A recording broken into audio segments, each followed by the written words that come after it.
Hello guys, it's Sunday and I just loaded the car, fueled up a jug, climbing gear set. We got the cant hook with us, 3 saws. We got the 86 cubic 064. We got the 201 TC top handle and the 881 120 cc. We got some bars with us, we got chains with us. We should do well. Now we got like a 30-minute drive down to Askersund to get today's job done. It's actually sunny even though it snowed all night. Snowed all night, and sunglasses is out for the first time this year. Wish me luck. See you soon.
Sa du något? Nej. Nej. Jag är ju lite lomhörd. Så blåser det så mycket här uppe så man hör ingenting ändå.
fucking wind is driving me crazy.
So I came home a good couple of hours ago. We've been eating and just chillaxing. Yeah, I just took the crown off this tree to save it because it had a few, like, don't know what you call it, but super small branches coming out everywhere with fresh, I don't know what you call it, but in Sweden we call it shots, with fresh leaves that's gonna pop out. They just said leave it like that this summer, and we'll see what we'll do with the next. Anyways, they had a couple of other trees that we're supposed to take down as well.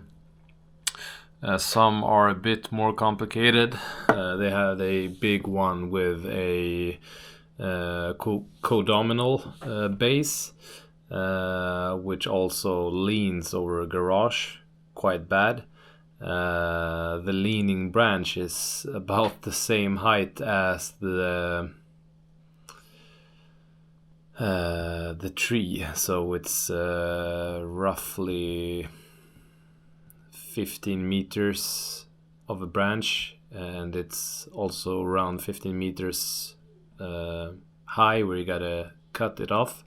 It also has some branch stabilization made by someone, so it's a hazardous, yeah, you get what I mean, tree. But we're gonna check that out as well. Yep, that's the last felling job I will be doing for a while, I think. Might be going back there a couple times, but we got some milling to do now. The weather was great today, super cold though, around 1.5 Celsius below. I'm gonna do that in Americano version. And windy. I mean, you can hear the wind when I was standing on the ground. It was just as bad as 15 meters up in the canopy. Just figured that I would do a outro. I didn't sleep anything last night. We went to bed around 9, I guess. No, must be more around 10:22. Woke up 1 o'clock. Small one. Woke up and had a bit of fever, and I think it was fever. We never took any temperature on him, but if you know, you know. And then he didn't sleep for a couple of hours, so I was awake from 1 o'clock to the alarm rang around 6:30. Left the bed at 7, got up, packed the car, and went to the job. So I felt that I was really fatigued quite early and quite tired in my head today. So it will be an early night tonight. It's 7 o'clock right now, so yeah, time to bed the small ones because they got kindergarten tomorrow. So take care, guys.